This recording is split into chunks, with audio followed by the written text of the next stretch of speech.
Well, are you more of a visual learner, or can you hear something and retain it? And for how long can you hold that information in your memory? All good questions that can be answered with a simple or maybe not so simple test from the folks at MindMenders. Pat Stafford came in a week ago to administer the test for us, and she's back now from MindMenders to tell us more and explain how we did on our tests, right? That's right. Can we just get it right out there? Let's Dawn is gifted. Let's Dawn's get it right gifted, out there. everyone. She was like, "Oh, you can stop. You're gifted."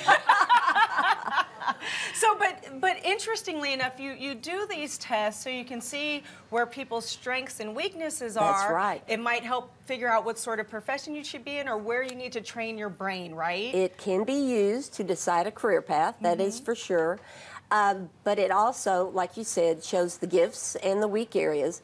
But then we have activities that actually teach you how to use your gifts to bring up your weak areas. See, I can see how this would be really helpful, not just for students, but for people my age. And as you get older and you become more forgetful, and I feel like your brain is like any other muscle and it atrophies if you don't use it. That's so right. This is a great place to go and learn the type of little puzzles or things that I need to be doing to That's get right. sharp again. Yes, that's true. Because as we get older, we should not decline mentally. Yes. We should be able to just keep our mind working and doing things. And by keeping it active, we enjoy life a little bit more. Now, who do you recommend this testing for? Like, if I'm thinking my kid may be struggling in an area, are there red flags I should be looking out for? Well, you know, a lot of the kids that are brought to me are very gifted. And the parents know their child's smart because they've been watching the child grow up, and they're amazed at the things the child can do.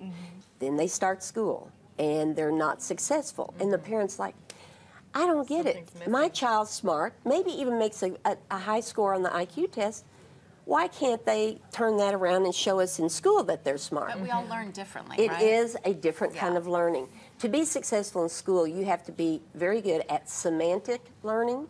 That's learning by words and ideas. Because everything in school that you learn, whether you're reading or the teacher's teaching you, those are words and ideas. And you may be gifted in mathematics or building things, you know, 3D, figural things, but semantically, you're not very gifted. In fact, you're below average. Well, what we do is we show you how to use these gifted areas to bring up your semantic learning. We also have a program that actually teaches those essential learning skills for small children in primary school that maybe they're just lacking, the writing skills, the math, and can't read yet. And so we have programs for them too. Do you have tests for people that aren't good test takers? Well, the test is typically, not always, but typically given one-on-one, and I try to put the person at ease. And I didn't give you this test, but the very first test is a drawing test. You just draw. Just draw. And it's a creativity test, actually. Right. And that kind of puts most people at ease. I feel like this type of testing should be given to teachers and children before they enter school, and it makes more sense to match the teachers up with the kids with their particular way of learning. School should be training the brain, not filling it with information, but as we know, that doesn't happen anymore. But if the schools used a program similar to this and actually trained the brain and teach the child how to learn, then we wouldn't have to worry about test results.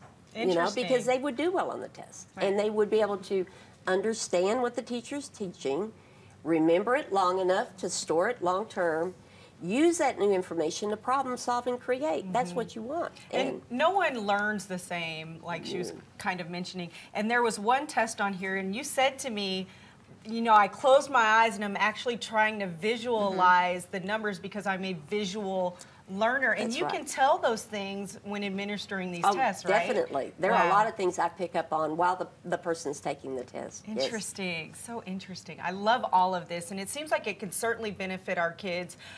What about kids with any sort of learning disorders, maybe dyslexia or something along those lines? We work with a lot of kids with dyslexia, ADHD, all kinds of, even gifted kids that want to improve their abilities. Well, I'm going to come see you so I stop having senior moments, because I'm having those moments more and more now. Sudoku. Yeah. Hey, I'm telling you, well, all great information here, and you can get more information by heading to thebroadcasttv.com, and we'll hook you up with these awesome people who, you know, told me some really interesting things about myself. I'm never letting them live this one down. All right, we'll be back with more broadcast right after this.